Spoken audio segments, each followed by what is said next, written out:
की आर्थिक राजधानी मुंबई से शेयर बाजार की हर खबर लाइव CNBC आवाज न्यूज सेंटर से। लगातार 3 दिनों से कमजोरी से जूझ रहे भारतीय बाजारों के लिए आज दुनिया भर के बाजारों से भारी उतार चढ़ाव के संकेत और साथ ही FIs की बिग वाली का दबाव भी बरकरार, लेकिन रिलायंस के नतीजे पॉजिटिव साइड पर। ऐसे में क्या हो बाजार में आपकी रणनीति, क्या कमजोरी और बढ़ेगी या फिर यहां से रिकवरी देखने को मिलेगी, इस पर होगा हमारा फोकस। नमस्कार, मार्केट काउंटडाउन में आप सबका स्वागत है। मैं हूं अनिल सिंह। नमस्कार और मैं हूं हेमंत घई। जी हाँ, बाजार अगर आप देखें तो पिछले 3 ट्रेडिंग सेशंस में सेंसेक्स ने 640 पॉइंट गंवाए। पिछले 3 ट्रेडिंग सेशंस में निफ्टी ने भी 240 पॉइंट गंवाए हैं। 2.25% से ज्यादा की गिरावट देखी जा चुकी है। सोमवार का सेशन राहत का होगा या फिर ये गिरावट जारी रहेगी, इस पर होगी नजर। लेकिन सीधे चलते हैं हमारे सहयोगी आशीष के पास और जानते हैं यूएस से किस तरह के संकेत देखने को मिल रहे हैं। आशीष, बताइए कैसे संकेत हैं और भारतीय बाजार कहां से क्यूज लेंगे? चाइना से, यूएस से, ग्रीस से, काफी सारी खबरें ग्लोबली। मिक्स क्यूज है और बहुत सारी एक्टिविटी ओवर द वीकेंड देखने को मिली है। स्टैक बाय स्टैक शुरू करता हूं। सबसे पहले फ्राइडे को ध्यान रखें, ग्लोबल मार्केट्स में एक तगड़ा प्रेशर देखने को मिला था। अमेरिकन मार्केट्स में ऑलमोस्ट 1.5% के आसपास की कमजोरी थी। हालांकि एक समय डाउ 350 पॉइंट से ज्यादा की कमजोरी दिखा रहा था। दिन के लोज से कुछ रिकवरी देखने को मिली, लेकिन फिर भी 280 पॉइंट के आसपास की कमजोरी थी। क्यों आई ये कमजोरी?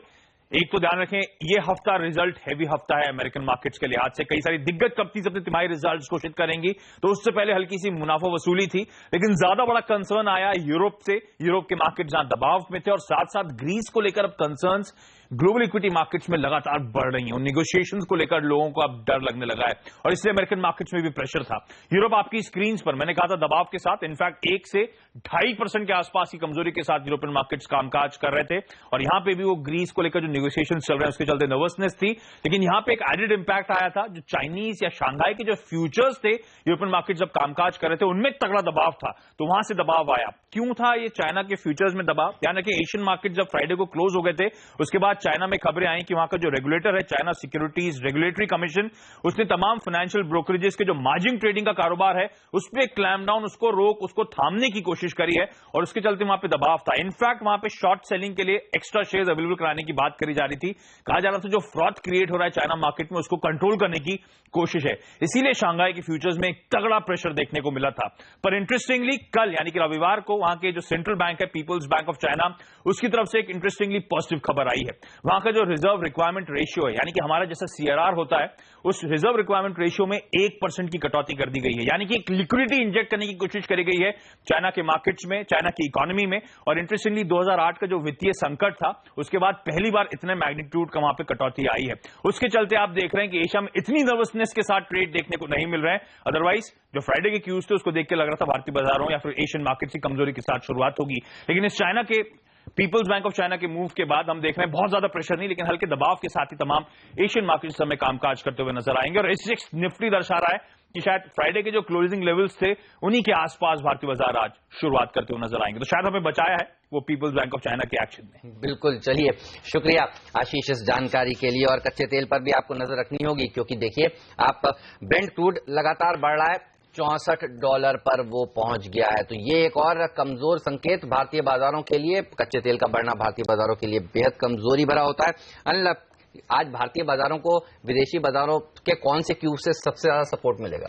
इसमें कोई डाउट नहीं कि हाँ सबसे ज्यादा अहम संकेत चाइना के हैं, लेकिन चाइना के संकेत भी बाजार का मूड पूरी तरह से बदल दे वैसा नहीं है। क्योंकि चाइना में इंटरेस्टिंग डेवलपमेंट ये होते हुए दिख रहे हैं, जहां एक और सरकार वहां के बाजार जो ओवर हीटेड है। आप देखिए पिछले हफ्ते दुनिया भर के बाजार कमजोर रहे हैं, लेकिन चाइना के बाजार अकेले ऐसे थे जो कि 6% के गेंस के साथ बंद हुए हैं। कहीं कहीं चाइना के बाजार ये उम्मीद लगाकर चल रहे हैं कि सरकार की तरफ से जो कुछ भी ग्रोथ का खतरा है उससे उबरने के लिए प्रयास किए जाएंगे और वो प्रयास आपको रविवार को होते हुए भी दिखे। अगर आप शुक्रवार शाम को देखते तो चाइना के बाजार 5 से 6% नीचे थे, लेकिन रविवार को जिस तरह का CRR कट एक तेजी से किया है चाइना के बैंक सेंट्रल बैंक ने, उससे बाजारों को रिकवरी मिलती हुई दिखी है। तो ग्रोथ को लेकर जो उनकी चिंताएं हैं वो कहीं न कहीं मेटल और कमोडिटी स्टॉक्स पर एक पॉजिटिव असर डाल सकती है, कुछ हद तक भारतीय बाजारों के लिए भी और ग्लोबली भी। और उसी वजह से आप देख रहे हैं क्रूड के दाम भी थोड़े स्थिर होते हुए दिख रहे हैं, मेटल स्थिर होते हुए दिख रहे हैं। भले ही चाइना के अथॉरिटीज वहां के बाजारों में जो कि काफी मजबूत हो चुके हैं, पिछले एक साल में चाइना के बाजार इस खराब अर्थव्यवस्था के बावजूद 100% के रिटर्न दे चुके हैं। तो कहीं कहीं वहां के बाजार ओवर हीटेड है, उसे कम करने की कोशिश की जा रही है, लेकिन बाजार अल्टीमेटली आगे की एक्सपेक्टेशन पर ट्रेड करते हैं और चाइना के बाजारों को ये एक्सपेक्टेशन जरूर है कि वहां की सरकार और वहां का सेंट्रल बैंक मंदी से उबरने के लिए प्रयास करते हुए दिखेगा और वो प्रयास रविवार को आते हुए दिखे, उससे बाजार संभलते हुए दिखे। तो ओवरऑल ये कह सकते हैं कि इन सारे संकेतों के बीच जहां ज्यादा तेजी से आपको गिरते हुए नजर आए अमेरिकी बाजार, यूरोप के बाजार कमजोर थे, यूरोप में ग्रीस की चिंताएं भी हैं। ऐसे में जो चाइना का रेट कट आया है वो काफी सूदिंग है, राहत देने वाला है। अदरवाइज शायद आज एशियाई बाजारों में आपको एक भारी भरकम गिरावट दिखती। अब सेकंड हाफ आज के लिए काफी अहम होगा क्योंकि यूरोप में जिस तरह से तेज गिरावट के साथ हमने क्लोजिंग होते हुए देखी शुक्रवार को, अगर यूरोप के बाजार स्टेबल होते हुए दिखते हैं तो फिर सेकंड हाफ में क्लोजिंग के वक्त भारतीय बाजारों को थोड़ा सहारा मिल सकता है। दूसरी बात है कि अब हो सकता है डाउ फ्यूचर्स भी आपको सेकंड हाफ में कुछ पॉजिटिव रिएक्शन देते हुए नजर आए जिस तरह के डेवलपमेंट हुए, तो शायद ग्लोबल मार्केट्स में सेकंड हाफ में आपको ज्यादा बेहतर ट्रेड दिखे बजाय शुरुआती कारोबार। लेकिन एफआईएस की तरफ से भारतीय बाजारों के लिए खराब संकेत ही मिल रहे हैं। आप देखिए 676 करोड़ रुपए की कैश मार्केट में सेलिंग, और ये डेटा दरअसल परेशान कर रहा है काफी सारे ट्रेडर्स को। बिल्कुल, इसमें कोई डाउट नहीं कि स्टॉक स्पेसिफिक बिकवाली काफी बढ़ती हुई नजर आई है और ये शुक्रवार के सेशन में भी दिखी है। न सिर्फ कैश मार्केट में बल्कि आप स्टॉक फ्यूचर्स में देखिए लगभग 813 करोड़ के आसपास की भारी भरकम बिकवाली हुई। तो दोनों ही जगह कैश में भी और स्टॉक फ्यूचर्स में भी बिकवाली ये बता रही कि एक डायरेक्शनल कॉल के तौर पर स्टॉक्स 1400-1500 करोड़ के एफआईज ने एक ही सेशन में बेचे हैं। लेकिन ऐसा नहीं कि डेटा सारे नेगेटिव है, कुछ राहत देने वाले डेटा भी आपको दिखेंगे। खासतौर से इंडेक्स फ्यूचर्स में आप देखिए इतने कमजोर सेशन के बावजूद 410 करोड़ के आसपास की इंडेक्स फ्यूचर्स में खरीदारी का आंकड़ा आया है। तो थोड़ी बहुत शॉर्ट कवरिंग एफआईज की तरफ से इंडेक्स फ्यूचर्स में होती हुई दिखी है और ये एक राहत की बात है। लेकिन अब एफआईज इन लेवल्स के आसपास, और उसकी एक वजह यह भी हो सकती है कि 8600 के लेवल पर हाईएस्ट ओपन इंटरेस्ट पुट में बना हुआ था। तो जब बाजार उन लेवल्स पर क्लोज हुआ है शुक्रवार को, तो एफआईज ने काफी हद तक अपनी स्टॉक फ्यूचर्स की शॉर्ट पोजीशन को कवर, इंडेक्स फ्यूचर्स की शॉर्ट पोजीशन को कवर करना ठीक समझा है। और अब हो ये रहा है उन लेवल्स के आसपास बजाय इंडेक्स फ्यूचर्स डायरेक्टली बेचने के एफआईज की तरफ से ऑप्शन में खरीदारी होती हुई दिख रही है, यानी कि पुट ऑप्शन खरीदे जा रहे हैं हेजिंग के लिहाज से। तो डेटा कमजोर है, इसमें कोई डाउट नहीं, और खासतौर से स्टॉक स्पेसिफिक कमजोर है। यही वजह है कि हम लगातार पिछले हफ्ते भी यही बात कर रहे थे कि ऐसे स्टॉक्स जो ज्यादा लिक्विड है, लार्ज कैप है और जहां पर एफआईज की होल्डिंग ज्यादा है, मसलन हीरो मोटोकॉर्प, आप देख सकते हैं इस तरह के स्टॉक्स में ज्यादा कमजोरी होती हुई दिखी है, वहां पर एफआईज की बिकवाली का दबाव ज्यादा है। तो उन स्टॉक्स में ट्रेडर्स को ज्यादा सावधान रहना है। लेकिन इंडेक्स फ्यूचर्स में खरीदारी के आंकड़े ये बता रहे हैं कि हो सकता है यहां से इमीडिएटली बहुत ज्यादा बड़ी रिस्क तब तक ना बने जब तक कि न्यूज फ्लो नेगेटिव होता नजर ना आए। लेकिन बाजार में एफएनओ से किस तरह के संकेत मिल रहे हैं हम देख रहे हैं, धीरे धीरे करके अब लोग थोड़े कॉशियस हो रहे हैं, रेंज नीचे की तरफ शिफ्ट होती दिख रही है। 8400 एक इंपॉर्टेंट स्तर लोग मानने लगे हैं बाजार में। 8500 ज्यादा अहम स्तर है क्योंकि 8600 पर जो हाईएस्ट ओपन इंटरेस्ट शुक्रवार को बना हुआ था वो अब शिफ्ट होकर 8500 पर गया। तो इसका मतलब ये कि पहली बात तो ये कि आपके लिए 100 पॉइंट की डाउन साइड रिस्क खुलती हुई नजर आ रही है। नहीं तो आप ये कहते हैं कि चाइना के जो डेवलपमेंट हुए उसको देखते हुए हो सकता है हम 8600 के नीचे आज क्लोज ना दें, वो एक संकेत मिल सकता था और हमने शुक्रवार को भी उस लेवल को सपोर्ट देने की कोशिश की। लेकिन अब होगा ये कि आपके लिए नया सपोर्ट नीचे की तरफ 100 पॉइंट नीचे बनता हुआ दिख रहा है, वो 8500 के आसपास आता है जो डेटा कह रहे हैं। तो ये इंटरेस्टिंग होगा कि अब हम 8500 के लेवल को बड़े सपोर्ट के तौर पर देखेंगे। जहां तक बाकी डेटा का सवाल है, एक अच्छा संकेत जो दिख रहा है पॉजिटिव साइड पर, या यूं कहूं कि एकमात्र संकेत जो पॉजिटिव साइड पर वायदा कारोबार के डेटा में दिख रहा है वो है put call ratio. 4 trading session में ही 1.15 से पुट कॉल रेशियो कम होकर 0.97 पर आता हुआ दिखा था। इसका मतलब साफ है कि तेजी करने वाले ट्रेडर्स की काफी पोजीशंस हल्की हो चुकी है, स्टॉप लॉसेस ट्रिगर हो चुके हैं, मंदी करने वाले ट्रेडर्स काफी एग्रेसिव होते हुए दिखे। तो थोड़ा सा बाजार अब नेगेटिव साइड पर झुकता हुआ ज्यादा नजर आ रहा है, यानी कि अब बाजार में जो पहले ओवरबॉट वाली या ज्यादा तेजी की पोजीशन बनने वाली जो सिचुएशन थी उससे बैलेंस कैटेगरी में आता हुआ दिख रहा है। ये एक बाजार के लिए पॉजिटिव संकेत है। लेकिन उसके अलावा स्टॉक फ्यूचर्स में देखिए, निफ्टी फ्यूचर्स, बैंक निफ्टी, यहां सब जगह शॉर्ट्स बनते हुए दिखे। बैंक निफ्टी में देखिए 1.5% के आसपास की गिरावट हुई है, उसके साथ ही लगभग 57,000 शेयर नए जुड़े हैं ओपन इंटरेस्ट में। इसका मतलब साफ है कि शॉर्ट्स काफी बनते हुए दिखे। तो और बैंक निफ्टी अब भी वायदा कारोबार में ट्रेडर्स के लिए सबसे दिक्कत की बात है। हर उछाल में बैंक निफ्टी में बिकवाली होती दिख रही है। अब चाइना के सीआरआर कट के बाद बैंक निफ्टी हमारा पॉजिटिव हो पाएगा, डाउट है, संदेह है। लेकिन अगर वहां से आपको पॉजिटिव रुझान दिखे तो ही बाजार में आप रिकवरी के बारे में सोचे, अदरवाइज वायदा कारोबार के आंकड़े साफ तौर पर कह रहे हैं कि बड़ी दिक्कत की बात है। 8500 हम सपोर्ट के तौर पर कह रहे थे, लेकिन ऊपर का लेवल कहां है वो इंपॉर्टेंट है। और ऊपर के लेवल में अगर आप देखें तो 8700 के लेवल पर शुक्रवार के सेशन में 13 लाख शेयर पुट में नए जुड़े हैं। इसका मतलब साफ है कि बाजार के लिए अब सबसे बड़ा चैलेंज ऊपर की तरफ 8700 पर बनता हुआ दिखेगा। तो इस वक्त जो आंकड़े हैं और जो माहौल है उसको आप ये देख के कह सकते हैं 8,500 शायद ना टूटे और 8,700 के पार तुरंत न निकले। ये 200 पॉइंट की रेंज निफ्टी के लिए साफ तौर पर नजर आ रही है आंकड़ों के दम पर। ओके, चलिए आप सीएनबीसी आवाज के साथ बने रहिए। बड़े दिग्गज होंगे हमारे साथ आज सीएनबीसी आवाज पर, गेस्ट एडिटर जयंत सिन्हा। जी हाँ, वित्त राज्य मंत्री 8:30 बजे हमारे साथ, हम आपको बताएंगे उन्होंने क्या कहा और बाजार में कहाँ होंगे कमाई के मौके। संदीप सब्बरवाल आज sandeepsabbarwal.com के हमारे साथ जुड़ेंगे 9:30 बजे। नीलेश शाह भी हमारे साथ जुड़ेंगे एमडी कोटक महिंद्रा के एएमसी के 9:40 पर। अनिल, अब आज का बाजार देखिए, एफआईआई की तरफ से 676 करोड़ रुपीस की कैश मार्केट की सेल की फिगर, डाउ में तेज गिरावट, ग्रीक से चिंताएं, ग्रीक के बाजार शुक्रवार को 3% नीचे थे। यूरोप के बाजारों में 1 से 2.5% की गिरावट देखने को मिली। कच्चा तेल $64 पर ब्रेंट। चाइना की ठीक है, एक रिजर्व रेशियो में कटौती हुई, लेकिन अभी सारे के सारे जो बाजार हैं वो लाल निशान में ट्रेड कर रहे हैं। हम कह सकते हैं कि और ज्यादा गिरावट देखने को मिलती और इसकी वजह से नहीं मिली है। और पॉजिटिव साइड पर देखें तो आरआईएल के अच्छे नतीजे चाइना की तरफ से, ये एक पॉजिटिव संकेत। बेस का पलड़ा ज्यादा भारी दिख रहा है आज। इसमें कोई डाउट नहीं। इन सब में एक आंकड़ा जो आपने कहा वो सबसे ज्यादा अहम है और वो है एफआईआई की डेटा। अल्टीमेटली किसी भी मार्केट में जो डिमांड सप्लाई है फंड्स की और स्टॉक्स की, उसके बेसिस पर बाजार ट्रेड करते हैं। और भारतीय बाजारों को ग्लोबल संकेतों के दम पर शुरुआत तो करनी है, लेकिन अल्टीमेटली अपने दम पर ट्रेड करना है। अपने दम पर ट्रेड करने के लिए जो सबसे अहम संकेत है, जो मैंने कहा कि 8,700 पर जिस तरह की पोजीशंस बनी है कॉल्स में, इसका मतलब साफ है कि आपके लिए अपसाइड वहां पर है। तो आज के सेशन में अगर आपको चाइना के दम पर कुछ रिकवरी आती हुई दिखे भी, तो पहले 8,650 और उसके बाद 8,700, ये 2 लेवल होंगे, वहां पर बाजार शायद अटकते हुए दिखे। और अब ज्यादातर ट्रेडर्स अपनी एग्रेसिव पोजीशन शॉर्ट कवरिंग तब करेंगे जब बाजार 8,700 के पार निकलकर टिकते हुए नजर आए या उसके ऊपर बंद देने की कोशिश करें, तब आपको शॉर्ट नहीं रहना चाहिए, तब आपको अपनी शॉर्ट कवर कर लेना चाहिए। जहां तक डाउन साइड रिस्क का सवाल है, ऐसा लगता है कि 8,500 8,525 के आसपास बाजार एक स्ट्रॉन्ग सपोर्ट लेने की कोशिश करेगा और जब तक वो लेवल न टूटे तब तक फ्रेश मंदी शायद आपको नीचे की डाउन साइड रिस्क खुलती नजर न आए। लेकिन एक बात ध्यान में रखनी जरूरी कि लगातार 3 सेशन से हर रोज 100 पॉइंट की नीचे की डाउन साइड रिस्क खुलती हुई नजर आ रही है। ये बात भी सही है कि बाजार जिस स्पीड से 3 दिनों में गिरे हैं, हर रोज उस गति से नहीं गिरेंगे, तो हो सकता है आपको गिरने की रफ्तार थोड़ी सी कम होती हुई नजर आए। ये भी हो सकता है कि 8,500 के आसपास कई लोगों को स्टॉक्स में वैल्यू नजर आएगी, थोड़ी बहुत खरीदारी भी होती हुई दिखेगी। तो ऐसे में ट्रेडर्स के लिए, जब खासतौर से ग्लोबल मार्केट्स के संकेत काफी वोलेटाइल है, काफी उतार चढ़ाव भरे, तो उनके लिए थोड़ा सा रिस्की वक्त है और साथ ही नतीजों का सीजन है। तो ऐसे में बेहतर ही होगा अपनी ट्रेडिंग पोजीशन को हल्की रखें।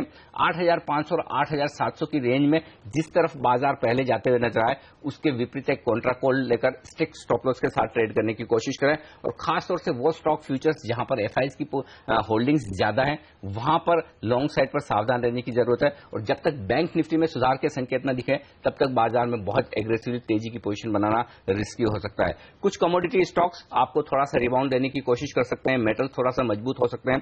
तो ऐसे में इस उछाल में वहां पर भी थोड़ी प्रॉफिट बुकिंग करें या पोजीशन हल्की करें। शॉर्ट पोजीशन बनाने वालों को इंतजार करना चाहिए एक बाउंस बैक का, क्योंकि पुट कॉल रेशियो ये बता रहा है कि बाजार काफी हद तक हल्के हो चुके हैं, शॉर्ट साइड पर थोड़े से झुकते हुए नजर आ रहे हैं। तो बेहतर ही होगा अगर आप शॉर्ट भी बनाना चाहते हैं तो इंतजार करें ऊपर के लेवल्स का, और लॉन्ग पोजीशन के लिए 8,500 8,525 शायद ज्यादा सही रेंज हो सकती है। बिल्कुल, और बजट के सत्र की भी छुट्टियों के बाद आज शुरुआत हो रही है, वहां से भी भारतीय बाजार जरूर क्यूज लेंगे नतीजों के अलावा। वक्त फिलहाल एक छोटे से ब्रेक का, आगे जानेंगे खबरों वाले शेयर। आप बने रहिए सीएनबीसी आवाज के साथ ही बताएंगे कि जानकारों की नजर में कैसे हैं रिलायंस इंडस्ट्रीज के नतीजे। एक ब्रेक के उस पर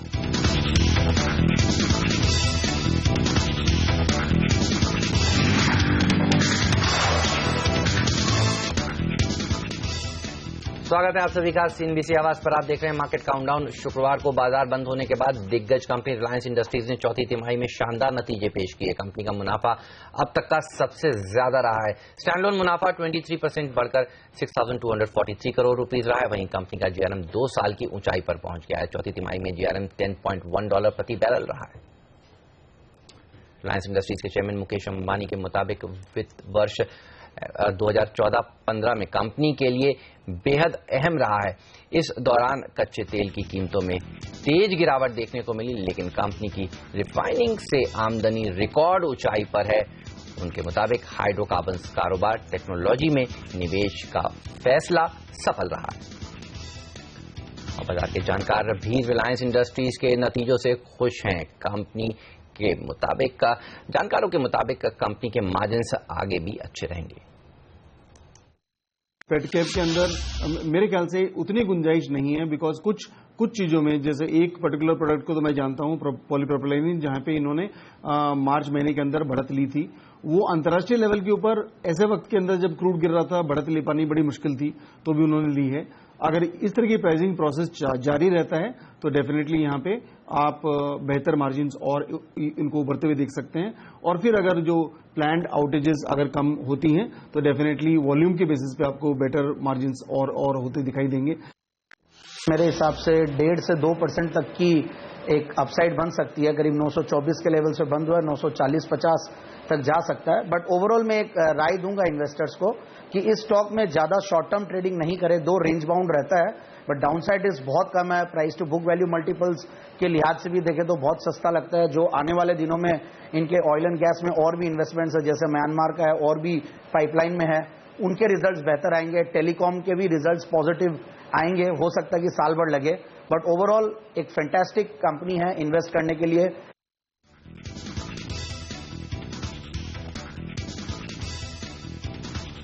और खबरों की वजह से कौन से शेयर आज फोकस में रहने वाले हैं, इसलिए चलते हैं सोनम मेहता और पूजा त्रिपाठी के पास। हाय, गुड मॉर्निंग। बताइए कहां पर ट्रेडर्स नजर रखें आज? Good morning. शुरुआत ग्लेनमार्क फार्मा के साथ करेंगे। टेमासेक होल्डिंग्स जो इन्वेस्टमेंट आर्म है सिंगापुर सरकार की, इनकी सब्सिडी आराधना इन्वेस्टमेंट्स के जरिए ग्लेनमार्क फार्मा लगभग 940 करोड़ रुपए जुटाएगी। 1 लाख शेयर जारी किए जाएंगे प्रेफरेंशियल बेसिस पर। 875 रुपए प्रति शेयर पर मौजूदा भाव 864 के पास है। अब बात करते हैं कुछ नतीजों की। सबसे पहले बात करते हैं LIC हाउसिंग फाइनेंस के नतीजों की। यहाँ पर अच्छे नतीजे देखने को मिले हैं। मुनाफे में मार्जिनल बढ़त, लेकिन एसेट क्वालिटी के फ्रंट पर काफी अच्छे नंबर्स निकल कर आए। डिसबर्समेंट में भी करीब 23% की बढ़त यहाँ पर देखने को मिली है। वहीं डेल्टा कॉर्प के नतीजों की बात करें तो यहाँ पर भी काफी शानदार नतीजे पेश किए कंपनी ने। पिछले साल के 1.9 करोड़ के नुकसान के सामने इस बार कंपनी ने 0.8 करोड़ का मुनाफा पोस्ट किया है। मैटको फार्मा के लिए पॉजिटिव खबर, जहां पर कंपनी को एल्प्राजोलम जो एक पैनिक डिसऑर्डर को ट्रीट करने की दवा है, इस दवा के लिए US FDA से मंजूरी मिल गई है। KNR कंस्ट्रक्शन या तमिलनाडु में हाईवे के प्रोजेक्ट के लिए कंपनी को NHAI से 937 करोड़ का ऑर्डर मिला। NTPC के काउंटर पर नजर। न्यूज़पेपर रिपोर्ट्स के मुताबिक सरकार 3 महीने में 10,000 मेगावाट के प्रोजेक्ट्स अवार्ड करती हुई दिखाई देगी और माना जा रहा है कि लगभग 6,000 मेगावाट की कैपेसिटी सेटअप करेगी अकेली NTPC ही। NMDC डोमेस्टिक स्टील सेक्टर में दबाव के चलते NMDC ने आयरन ओर के दाम में 20% की कटौती की, जो कि 18 अप्रैल से इस महीने के लिए लागू होगी। NHPC पॉजिटिव खबर, कंपनी के लिए अटका हुआ प्रोजेक्ट आगे बढ़ता हो, जहां पर एनवायरमेंटल मिनिस्ट्री से कंपनी को मंजूरी मिल गई है, जिसके मुताबिक फॉरेस्ट लैंड को कंपनी अपने अरुणाचल प्रदेश के दिबांग प्रोजेक्ट के लिए इस्तेमाल कर पाएगी। ऑर्टल कम्युनिकेशन या इकरा ने कंपनी के डेट इंस्ट्रूमेंट की रेटिंग C+ से बढ़ाकर BB- की दी है। सांगी इंडस्ट्रीज, यहाँ पे प्रमोटर्स की तरफ से जबरदस्त खरीदारी हुई है। समृद्धि इन्वेस्टर सर्विसेज प्राइवेट लिमिटेड ने कंपनी के 44 लाख शेयर खरीद लिए हैं, 57 रुपए 15 पैसे प्रति शेयर पर। वही Pacific investor service private limited ने कंपनी के 44 लाख शेयर बेच दिए हैं। एजुकॉम सॉल्यूशंस यहाँ कर्ज में लदी कंपनी की 12 स्कूल यूनिट को खरीदने के लिए अब कलपति इन्वेस्टमेंट का नाम भी सामने निकल कर आया है, जिसका की वैल्यूएशन करीब 1260 करोड़ का है। और आखिर में लॉजिस्टिक कंपनीज के काउंटर पर खास नजर रखेगा। VRL लॉजिस्टिक्स उसके काउंटर पर नजर रखे, क्योंकि IPO इसका अपडेट, इसका IPO बहुत ही जबरदस्त रिस्पांस मिला है। इसके IPO को ओवरऑल लगभग 74 टाइम्स यहाँ पर सब्सक्राइब हुआ है। रिटेल निवेशकों की तरफ से जबरदस्त यहाँ पर रिस्पांस मिला है। साथ ही Hindustan zinc processing systems, Ramco system, Tata stone के काउंटर्स पर खास नजर रखेगा। ये कंपनियां आज अपने तिमाही नतीजे घोषित करेगी।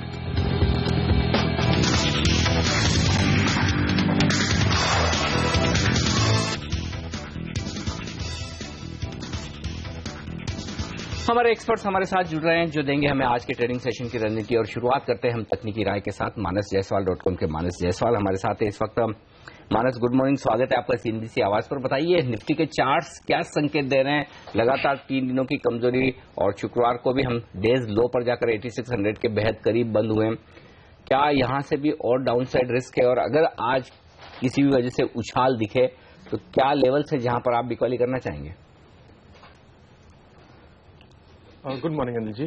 देखिए, थर्सडे के सेशन में निफ्टी ने 50 डे मूविंग एवरेज टेस्ट किया और उसके बाद आखिरी आई थिंक 1 घंटे में हमने रिकवरी देखी थी। बट लास्ट सेशन में फ्राइडे को हमने फिर से गिरावट देखी है मार्केट में। अगर आप देखिए तो जो पूरी रैली हमने 82.69 से देखी थी और हाई बनाए थे 88.44 के, उसके 38.20% रिट्रेसमेंट लेवल के नीचे निफ्टी क्लोज हुआ है।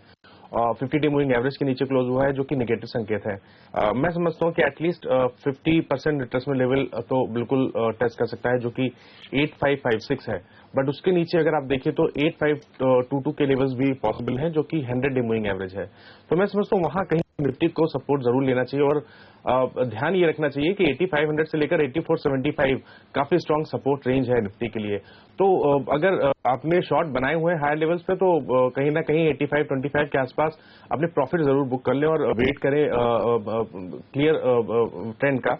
मैं समझता हूं कि उसके बाद वीकनेस हमें 8475 के नीचे ही ज्यादा देखने को मिलेगी, तो अपने शॉर्ट 8525 के आसपास जरूर कवर कर ले। तो आप कह रहे हैं 100 डे डीएमए से शायद कुछ सपोर्ट ले सकता है, लेकिन बैंक निफ्टी ने बाजार को अंडर परफॉर्म किया है। ये बताइए यहां पर कौन से इंपॉर्टेंट लेवल्स हैं जिस पर नजर रखी जाए, यहां पर सपोर्ट कहां से आएगा?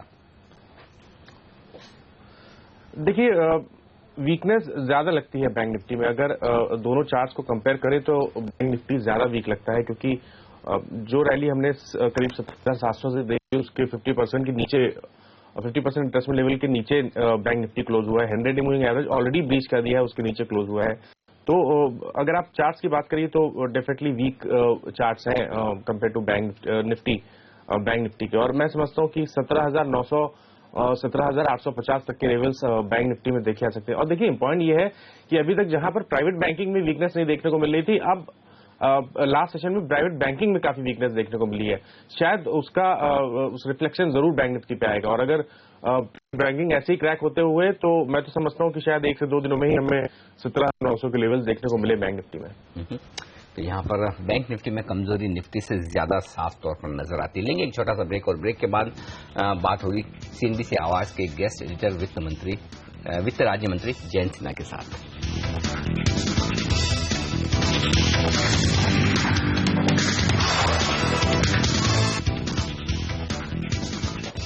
वेंचर कैपिटलिस्ट और स्ट्रेटेजिस्ट से पॉलिटिशियन बने जयंत सिन्हा ने गेस्ट एडिटर की भूमिका को भी बखूबी अंजाम दिया। वित्त राज्य मंत्री जयंत सिन्हा ने कहा कि सरकार वर्तमान बजट सत्र में ही जीएसटी बिल को पास करा लेगी। उन्होंने ये भी बताया कि स्ट्रेटेजिक डाइवेस्टमेंट पर सरकार की सोच में काफी बदलाव आया है और यही कारण है कि कुछ देरी जरूर हो रही है, मगर विनिवेश पर सरकार का फोकस बरकरार है। उन्होंने ये भी बताया कि इकोनॉमी में निवेश बढ़ाने के लिए सरकार रुके हुए प्रोजेक्ट्स को फिर से शुरू करने पर खास ध्यान दे रही है। स्टॉल्ड प्रोजेक्ट्स कितने अनस्टॉल्ड हो पाए हैं, क्योंकि जितनी रिपोर्ट्स आ रही हैं उसमें वही बात है कि बहुत ही स्लो मोशन पे काम हो रहा है। सब लोग मिलजुल कर भूमि अधिग्रहण का जो बिल है जो अभी पार्लियामेंट में आने वाला है उस पर अगर हमें सहयोग और समर्थन दे, और हम लोगों ने बड़े मुझे लगता है ओपन माइंड से, जैसे माननीय प्रधानमंत्री जी ने खुद स्वयं पार्लियामेंट में कहा है कि कोई भी लोगों के अच्छे सुझाव है हम लोग उनको लेने को तैयार हैं, परंतु आपको मालूम है कि इस समय काफी लोग उसको रेजिस्ट कर रहे हैं। पर अगर उसको पास कर दिया जाए, वो पारित हो जाए, तो मुझे लगता है ये जो काफी सारे स्टॉल्ड प्रोजेक्ट्स है और भी आगे बढ़े। इसको करने के लिए जो हम लोगों को करना पड़ा स्टेट्स के साथ, जो हम लोगों की जो समझौता बनी है, मुझे लगता है बड़ी मजबूत समझौता है। इस कारण हम लोगों को विश्वास है कि हम लोग इसको 2/3 मेजॉरिटी से पास कर देंगे। अब जो रेवेन्यू न्यूट्रल रेट, जो आपने प्रश्न उठाया कि ये जो रेवेन्यू न्यूट्रल रेट जिसमें कि किसी का कोई घाटा ना हो किसी का, चाहे वो आप केंद्र की ओर से देख रहे हो या प्रदेशों की प्रांतों की ओर से आप देख रहे हो, चाहे इसमें ये राष्ट्रीय स्तर से हम लोग देखें या प्रदेश के स्तर से देख रहे हैं, जो रेवेन्यू न्यूट्रल रेट जो हम लोग को तैयार करना है उस पर हम लोगों को काफी सोच विचार अभी करना है, अध्ययन करना है, हम लोग उसको देख रहे हैं। यहां सीएनबीसी आवाज पर गेस्ट एडिटर बने वित्त राज्य मंत्री जयंत सिन्हा ने भी कहा कि सरकार नए इनकम टैक्स रिटर्न फॉर्म में ट्रेवल का डेटा मांगने के मुद्दे पर फिर से विचार करेगी। जी, मैं तो कहूंगा कि अगर आप डिसइन्वेस्टमेंट को देखें तो वहां एक बहुत बड़ा परिवर्तन तो आया ही है, क्योंकि हम लोगों ने बजट में एकदम स्पष्टता से कहा है कि डिसइन्वेस्टमेंट आगे बढ़ेगा, चलेगा, पर साथ साथ जो स्ट्रेटेजिक डिसइन्वेस्टमेंट है, और आज ही माननीय वित्त मंत्री जी वाशिंगटन में है, उन्होंने कहा है कि स्ट्रेटेजिक डिसइन्वेस्टमेंट पे हम लोग ध्यान दे रहे हैं। और स्ट्रेटेजिक डिसइन्वेस्टमेंट में क्या होगा कैसे हम लोग करेंगे वो आप लोगों को थोड़ा इंतजार करना पड़ेगा, क्योंकि हम लोग एज अ सेलर ये तो नहीं चाहेंगे कि आपको बता दें कि हम लोग क्या करने वाले हैं, क्योंकि फिर आपको मालूम है कि फिर शेयर बाजार में लोग कुछ ये कर सकते हैं, वो कर सकते हैं। और गेस्ट एडिटर के तौर पर वित्त राज्य मंत्री जयंत सिन्हा के साथ मार्केट और इंडस्ट्री के बड़े दिग्गज भी जुड़े। चर्चा यह भी हुई कि कैसे इंडिया की ग्रोथ स्टोरी को वापस पटरी पर लाया जाए। इस खास संवाद में वित्त राज्य मंत्री के साथ सीएनबीसी आवाज संपादक संजय पुगलिया भी मौजूद थे और इनके अलावा टीपीजी ग्रोथ इंडिया के chairman Manish Chokhani, HSBC India के एमडी और head banking Sunil Sanghai, Boston consulting group के Janmejay Sinha, Morgan Stanley India के एमडी रिदम देसाई, एम्बिट होल्डिंग्स के CEO Ashok Wadhwa, Kotak Mahindra mutual fund के एमडी और सीईओ नीलेश शाह और इनके साथ बीएसई के मेंबर रमेश दमानी भी थे। और नई इकोनॉमी के कुछ नामी चेहरे मसलन पेपरफ्राई के आशीष शाह और मोबीक्विक के बिपिन प्रीत सिंह ने भी इस पूरी चर्चा में भाग लिया। और Morgan Stanley India equity research के एमडी रिदम देसाई ने माना कि सरकार महंगाई कम करने में तो कामयाब हुई है, लेकिन सरकार को अब ग्रोथ पर फोकस करने की काफी जरूरत है। वित्त राज्य मंत्री जयंत सिन्हा से रिदम ने सवाल किया कि ग्रोथ की राह में खतरा कहां आ रहा है। आइए सुनते हैं उन्होंने क्या कहा। रिदम जी, आप तो बड़ी बारीकी से जो आर्थिक व्यवस्था है उसके आप जांच करते रहते हैं। इस बार जो हम लोगों ने जो ट्रेड ऑफ किया, कई लोग कह रहे थे कि आप लोगों को फिस्कल डेफिसिट पे ध्यान देना चाहिए। जो 3.6% का जो रोड मैप आपने तय किया था उसको आप लोग बिल्कुल मतलब उसको छूइए मत, पर हम लोगों ने उसको 3.9% पे किया है। तो ये ग्रोथ वर्सेस डेफिसिट जो ट्रेड ऑफ था, इस पे आपको क्या लगता है कि हम लोगों ने सही निर्णय लिया कि गलत निर्णय लिया? वो तो आगे जाके ही पता चलेगा, लेकिन मेरा मानना है कि सरकार ने जो महंगाई के दर पे जो काम किया है वो आउटस्टैंडिंग था, क्योंकि जब आपकी सरकार बनी तब डबल डिजिट इन्फ्लेशन था और जो फिस्कल डेफिसिट में जो कंप्रेशन हुआ, और मेरा ये मानना है कि ये सरकार ने फिस्कल प्रोसेस की क्रेडिबिलिटी रीएस्टैब्लिश कर ली है, क्योंकि पिछले 5-7 सालों में वो बार बार मिस हो रही थी। तो वो काम आपने, इसलिए आपको एक्सपेंडिचर भी कंप्रेस करना पड़ा, तो आई थिंक वो काम अच्छा हुआ है। तो अब इन्फ्लेशन कंट्रोल में आ गया, अब ग्रोथ पे फोकस करना है। तो मेरा मानना है कि सही आपने कदम उठाया है कि फिस्कल पे थोड़ा सा लीवे छोड़ा है। और रही बात, आपने पिछली भी बात की थी वो स्टॉल प्रोजेक्ट्स वाली, सीएमआई वाली, तो सीएमआई के डेटा के हिसाब से दिसंबर 13 में जो नंबर था और मार्च 2015 का जो नंबर है, 5 क्वार्टर में 70% की गिरावट आई है। तो वहां पे भी काम बहुत खूबी से हुआ है। तो मेरा तो ये मानना है कि ग्रोथ साइकिल टर्न हो रहा है। अब आपने नीलेश से भी, चलिए संजय जी, इन्होंने बताया, हमने नहीं कहा, इन्होंने अपने आप बताया कि आउटस्टैंडिंग किया और देखिए स्टॉल प्रोजेक्ट। एब्सोल्युटली, ये तो हम लिख भी रहे हैं, लेकिन हमारे रिसर्च में ये बात भी कही है हमने। आपने एक नीलेश जी से जो क्वेश्चन पूछा था, उस पर मैं थोड़ा सा फोकस कर रहा हूं कि आज शेयर मार्केट में एक्सपेक्टेशंस बहुत हाई हैं। तो बेसिकली एक पॉइंट पे अगर मैं फोकस करूं तो वो है ग्रोथ साइकिल कब टर्न होगा। तो हमारा तो फोकस्ड है कि ग्रोथ साइकिल टर्न होगा। मेरा तो मानना है कि आगे 24 महीनों में कॉर्पोरेट अर्निंग में 20% से ज्यादा की बढ़ाई होगी, मतलब पर ईयर। तो क्यूमुलेटिव ऑलमोस्ट 50% से अर्निंग बढ़ जाएगा। लेकिन ये जो आउटलुक है, और मैं मानता हूं आप भी सहमत रहोगे, इसमें आपको रिस्क कहां दिखता है? Where can we go wrong?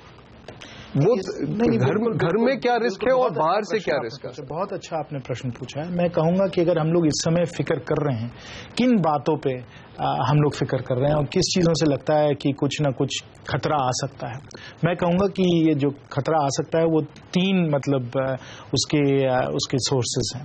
पहला तो ऑयल प्राइस। जैसे आपको मालूम है कि अगर हम लोग इस बार जो फिस्कल डेफिसिट को जो हम लोगों ने संभाल पाया, वो हम लोग संभाल पाए क्योंकि ऑयल प्राइसेस आधे हो गए हैं।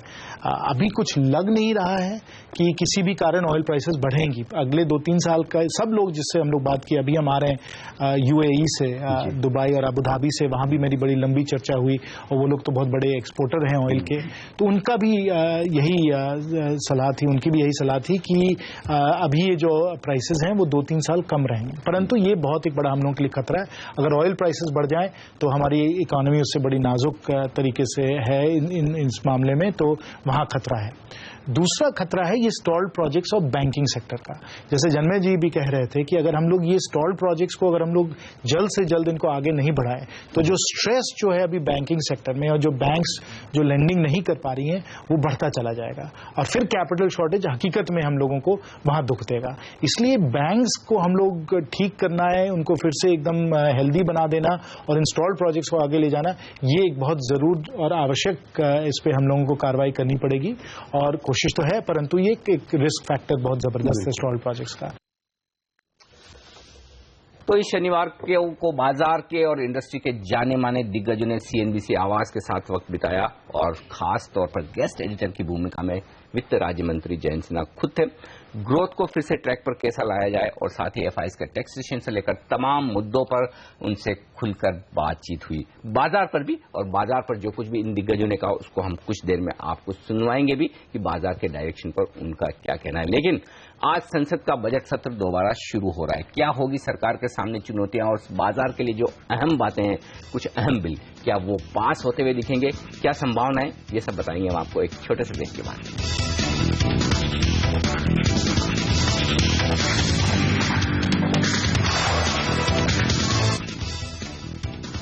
स्वागत है आप सभी का CNBC आवाज पर। आप देख रहे हैं मार्केट काउंटडाउन। आज संसद का बजट सत्र दोबारा रिसेस के बाद शुरू होने वाला है। इस सत्र में सरकार के लिए कई अहम बिल पास कराना काफी चुनौतीपूर्वक हो सकता है। जी हां, दिल्ली से लक्ष्मण रॉय हमारे साथ जुड़ रहे हैं। लक्ष्मण, ये बताइए, लैंड बिल और GST ये दो बड़े इंपॉर्टेंट बिल हैं जिस पर बाजार की नजर है, क्या लगता है आपको पास हो जाएंगे इस सत्र में? देखिए, बजट सत्र के इस दूसरे हिस्से के शुरू में ही बेमौसम बारिश से किसानों को हुए नुकसान का मुद्दा छाया रहने वाला है और इसमें सरकार की तरफ से एक सफाई आ सकती है कि उन्होंने क्या क्या कदम उठाया है। विपक्ष चाहेगा कि इस मुद्दे को जोर शोर से उठाया जाए क्योंकि पहला शायद ऐसा बड़ा मुद्दा मिला है जिसको लेकर विपक्ष हंगामा कर सके और इससे लोकप्रियता भी मिलेगी क्योंकि किसान से जुड़ा हुआ मुद्दा है। इसके अलावा फाइनेंस बिल को इस सत्र के हिस्से में पारित कराया जाएगा। फाइनेंस बिल पारित कराने से पहले वित्त मंत्री की सफाई आती है, वो काफी अहम होगा, खासतौर से ऐसे मौके पर जब वित्त मंत्रालय और रिजर्व बैंक के बीच नए रिश्ते की शुरुआत होनी है और यह भी कहा जा रहा है कि वित्त मंत्रालय रिजर्व बैंक से कुछ अधिकार ले सकता है। तो इन सारे आरोपों पर वित्त मंत्री की सफाई काफी अहम होगी। तीसरा जो है वो है कई महत्वपूर्ण बिल। सरकार की कोशिश है कि GST बिल यानी गुड्स एंड सर्विस टैक्स से जुड़ा हुआ बिल सरकार के इस संसद के इसी सत्र में पारित कराया जाए। तो ये सरकार की कोशिश कितनी सफल हो पाती है देखने वाली बात होगी। काला धन रोकने के लिए ब्लैक मनी पे जो सरकार ने बिल लाया है उसको भी सरकार इस सत्र में पारित करना चाहेगी। चूंकि ये मनी बिल है लिहाजा राज्यसभा से पारित कराने की जरूरत नहीं पड़ेगी, सरकार इसको लोकसभा से पारित करा लेगी संख्या बल के आधार पर, तो वो सरकार की एक बड़ी उपलब्धि होगी। लेकिन इन सबसे बड़ा अहम और चुनौती वाला मुद्दा है वो है जमीन अधिग्रहण बिल। जमीन अधिग्रहण बिल पर सरकार दोबारा अध्यादेश ला चुकी है, लेकिन नियमों के मुताबिक अगले सत्र में सरकार को इसको पारित करना होगा। अगला सत्र यानी बजट सत्र का दूसरा हिस्सा जो है, सरकार इस हिस्से में इस बिल को पारित करना चाहेगी। अब राज्यसभा में किस तरह का फ्लोर मैनेजमेंट कर पाती है वो देखने वाली बात होगी और इस पर सबकी निगाहें टिकी होंगी। तो इस लिहाज से कहें तो बजट सत्र का पहला हिस्सा जितना चुनौतीपूर्ण था, जितना हंगामेदार था, उतना ही अहम, उतना ही हंगामेदार और चुनौतीपूर्ण बजट सत्र का दूसरा हिस्सा भी रहने वाला है। तो साफ तौर पर बाजार के लिए सबसे बड़ा ये होगा कि लैंड एक्विजिशन बिल इस सत्र में पास हो पाता है नहीं, साथ ही GST बिल पर भी सरकार क्या आगे बढ़ पाती है, ये देखने वाली बात होगी। लेकिन इस बीच बाजार पर फिर से फोकस करते हुए कुछ स्टॉक्स जो आज एक्शन में रहने वाले हैं वहां पर बात करते हैं। हमारे साथ मानस जायसवाल हैं ही, आशीष चतुर्वेदी भी वायदा कारोबार की रणनीति के लिए जुड़ रहे हैं। मानस, रिलायंस इंडस्ट्रीज नतीजे बाजार की उम्मीद से बेहतर आते हुए दिखे, खासतौर से मुनाफे के फ्रंट पर GRMs भी $10 के पार निकले। ये बताएं कि कितनी तेजी, कितनी मजबूती दिख रही है चार्ट्स पर आपको? देखिए, पिछले करीब 7-8 ट्रेडिंग सेशंस को देख के ऐसा तो लगता है कि पोटेंशियल स्टॉक में है और मूव तो बड़ा तब आएगा जब स्टॉक 950 के लेवल्स ब्रीच करेगा। एक बहुत बड़ा हर्डल है 950 और अगर स्टॉक वो लेवल्स ब्रीच कर लेता है तो कम से कम 1035 तक के लेवल्स रिलायंस इंडस्ट्रीज में देखे जाएंगे। तो पहली नजर तो वहीं रहेगी। बट अगर स्टॉक ये लेवल्स ब्रीच नहीं कर पाता है और करेक्ट होता है तो अगर आप लोअर लेवल भी देखिए तो अभी तक ऐसा लगता है कि शायद लिमिटेड है। 800 और 725 की रेंज में बहुत सपोर्ट दिखता है और तो अगर स्टॉक करेक्ट होता है और वापस करीब 880 के आसपास आए तो वहां से फिर से बाइंग बनती, क्योंकि वो inverse head and shoulder pattern के चांसेस बन जाएंगे कि स्टॉक बनाएगा। तो मेरी पहली नजर तो 950 पे रहेगी। अगर वो ब्रीच करता है तो बिल्कुल आप लॉन्ग कर सकते हैं। 70-80 रुपए का मूव जरूर मिलना चाहिए रिलायंस इंडस्ट्रीज में। आशीष चतुर्मोता हमारे साथ जुड़े हुए हैं। आशीष, ये बताइए आप कैसे देख रहे हैं भारतीय बाजारों को, और अगर आज एफएनओ डेटा के लिहाज से क्यूज लेने हो ट्रेडर्स को तो किस तरह के लेंगे? Good morning Hemant. देखिए डेफिनेटली मार्केट्स के अंदर में वीकनेस लास्ट कुछ दिनों में देखने को मिली और एक अच्छा खासा लिक्विडेशन, बहुत से ऐसे स्टॉक्स जहां पर एक स्ट्रेंथ देखने को मिल रही थी वहां पर एक अच्छा खासा लिक्विडेशन हमें देखने को मिला, जो क्लियरली इंडिकेट कर रहा है कि कहीं ना कहीं ट्रेडर्स का जो कॉन्फिडेंस है वो अभी काफी कम हुआ है लास्ट कुछ दिनों के अंदर में। और डेरिवेटिव्स के डेटा को भी अगर से देखें तो 8500 के पुट्स पे बहुत पोजीशंस का बिल्डअप है। मैं समझता हूँ डेफिनेटली थोड़ा डिप पॉसिबल है, बट अराउंड 8500 मार्केट्स में एक अच्छा पुल बैक देखने को मिल सकता है। तो मैं समझता हूँ करंट लेवल्स थोड़ा सा वेट करना चाहिए डिप्स का, मे बी टुवर्ड्स 8530 8540 अगर से निफ्टी आता है तो उन लेवल्स के आसपास लॉन्ग पोजीशंस निफ्टी के अंदर में क्रिएट की जा सकती है with a stop below 8480 levels. Okay, तो यहाँ पर ये राय आती है, लेकिन बैंक निफ्टी पर किस तरह की राय रखते हैं आप आशीष? क्या यहाँ पर कमजोरी और बढ़ सकती है? बिल्कुल अनिल जी, देखिए ऑलरेडी हमने एक क्रूशियल सपोर्ट लेवल्स को ब्रीच कर चुके हैं बैंक निफ्टी के अंदर में, जो कि 18500 के आसपास था, और मैं समझता हूं उसके चलते एक अच्छा खासा लिक्विडेशन भी हमें देखने को मिलेगा।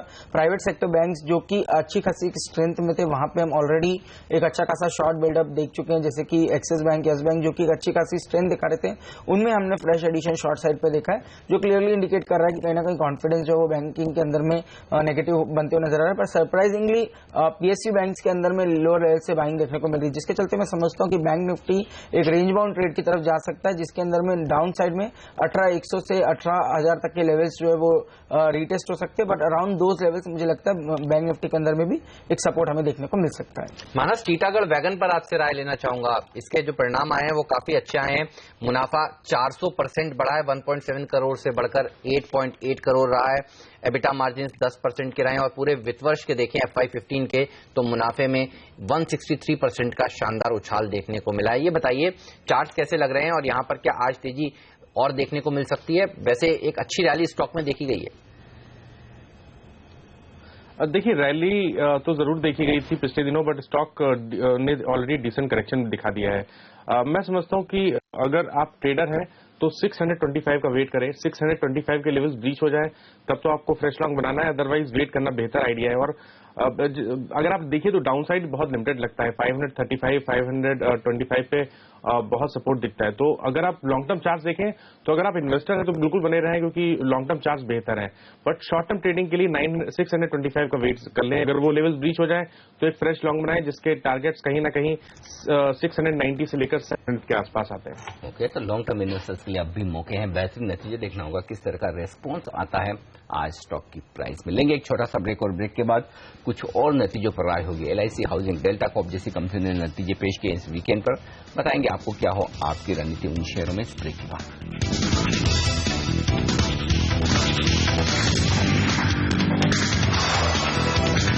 स्वागत है आप सभी का CNBC आवाज पर। आप देख रहे हैं मार्केट काउंटडाउन। जहां टीटागढ़ की बात हमने ब्रेक से पहले करी, काफी सारी कंपनियां जिनके तिमाही नतीजे वीकेंड पर आए हैं। डेल्टा कॉर्प ये एक ऐसा स्टॉक है जिसके जो नतीजे आए अच्छे आए। 1.95 करोड़ के लॉस के सामने 78 लाख का प्रॉफिट कंपनी ने पोस्ट किया है। मानस, ये बताइए इसके चार्ट्स आपको कैसे लगते हैं? देखिए करीब करीब 127 रुपए से हम लोअर टॉप लोअर बॉटम बनते हुए देख रहे हैं, और अगर कोई भी लॉन्ग बनाना है या कोई पॉजिटिव संकेत आएगा तो वो 98 रुपीज से पहले नहीं आएगा। तो मैं समझता हूँ कि जब तक 98 के लेवल्स ब्रीच ना हो फ्रेश लॉन्ग ना बनाए। जहां तक बात डाउन साइड की है, मैं समझता हूँ कि कम से कम 80 रुपए और 77 रुपीज के आसपास तक स्टॉक वापस जा सकता है। ओके, तो ये राय आती है, लेकिन LIC हाउसिंग इस पर आपसे राय लेना चाहता हूं आशीष, क्योंकि नतीजे इसके भी आए थोड़े से बेहतर दिख रहे हैं नतीजे। मुनाफा थोड़ा सा बेहतर है, नेट इंटरेस्ट इनकम उम्मीद के मुताबिक, लेकिन एसेट क्वालिटी थोड़ी सी स्टेबल होती हुई दिख रही है, बेहतर होती हुई दिख रही है। क्या LIC हाउसिंग में तेजी का एक मौका बन सकता है? देखिए अनिल जी, ये वो स्टॉक था जिसके अंदर में एक अच्छी खासी स्ट्रेंथ हमें देखने को मिल रही थी मार्केट्स की करेक्शन के पहले, और काफी एक स्ट्रांग एडिशन हमने ओपन इंटरेस्ट में लॉन्ग साइड पे देखा था। बट लास्ट 2 दिनों के अंदर में मैं समझता हूँ काफी लिक्विडेशन हुआ है। अराउंड 466 से स्टॉक फिसल के 436 435 के जोन में आ चुका है। मैं समझता हूँ सपोर्ट लेवल्स के एकदम पास है, और साथ ही साथ जिस तरह के रिजल्ट है तो उसको देखते हुए मुझे लगता है कुछ शॉर्ट कवरिंग करंट लेवल्स पे पॉसिबल है। तो मे बी 430 के स्टॉप के साथ में लॉन्ग पोजिशन यहाँ बनाई जा सकती है। अप साइड में मुझे लगता है वापस 460 466 के लेवल ऊपर में देखने को मिल सकते हैं। ओके, अमरीश बलिगा हमारे एक्सपर्ट हमारे साथ जुड़ चुके हैं। अमरीश, ये बताइए कैरियर केमिकल्स इस स्टॉक को गुड मॉर्निंग, आप ट्रैक करते हैं क्या? बोर्ड मीट है 22 अप्रैल को, बायबैक को लेकर जिस तरह से थाने की लैंड इन्होंने बेची उससे 54 करोड़ रुपए जुटाए और उससे एक बायबैक भी हो रहा है और कंपनी ने एक इंटरिम डिविडेंड भी दिया 140 रुपए प्रति शेयर का FY15 के लिए। ये बताइए इस शेयर में कितनी तेजी देखने को मिल सकती है और आपका क्या विचार है इस पे? इनफैक्ट मैं ट्रैक नहीं करता हूं, पर जब भी बायबैक होता है generally the expectation is that the buyback will be at a much higher price than the market price, तो उसके कारण नॉर्मली स्टॉक्स चल जाते हैं। We have seen that in number of examples in the past, तो यहां से surely तो अपसाइड रहना चाहिए because of this announcement. Okay, तो ये राय आती है, लेकिन नेटको फार्मा, मानस इसके चार्ट्स पर राय बताएं, क्योंकि खबरें आ रही कि इनकी एक दवा को US FDA की अप्रूवल मिली और जनरली होता ही है कि नेटको फार्मा का स्टॉक खबरों के दम पर बड़ा एक्शन दिखाता है। क्या चार्ट्स पर कहीं कोई तेजी की संभावना बन रही है? क्या खरीदारी करनी चाहिए? देखिए, स्ट्रक्चर तो बहुत पॉजिटिव लगता है, काफी बेहतर चार्ट्स हैं और पिछले दिनों हमने 1400 रुपए से एक शार्प मूव देखा भी था जब स्टॉक ने आई थिंक 2650 तक के हाई बनाए थे। पिछले 5-6 दिनों का में जो हमने गिरावट देखी वो मैं समझता हूँ केवल एक करेक्शन है एक स्ट्रांग अपमूव का, तो बिल्कुल इस गिरावट पे खरीदारी करनी चाहिए। लोअर लेवल्स अगर आप देखें तो 2200 काफी स्ट्रांग सपोर्ट है, तो उसके नीचे अपना स्टॉप लॉस रखें और वापस कम से कम 2650 के लेवल्स जरूर देखने को मिलेंगे। बट अगर आपका नजरिया बड़ा है, अगर आप 6 to 8 मंथ स्टॉक को होल्ड कर सकते हैं तो पॉसिबल है कि हम कहीं ना कहीं 2800 तक के लेवल्स भी देखें नेटको फार्मा में। ग्लेनमार्क फार्मा एक और फार्मा काउंटर भी आज सबके रडार पर रहने वाला है। दरअसल कंपनी 945 करोड़ रुपीस रेज करने वाली है। 875 रुपीस पर शेयर पर प्रेफरेंशियल अलॉटमेंट करेगी आरंधा इन्वेस्टमेंट्स को, ये खबर आई है और 875 का जो भाव है वो करंट मार्केट प्राइस से थोड़ा सा ऊपर है। ये बताइए आशीष, पोजीशंस कैसी बनी हुई है इस काउंटर में और आपकी क्या राय है?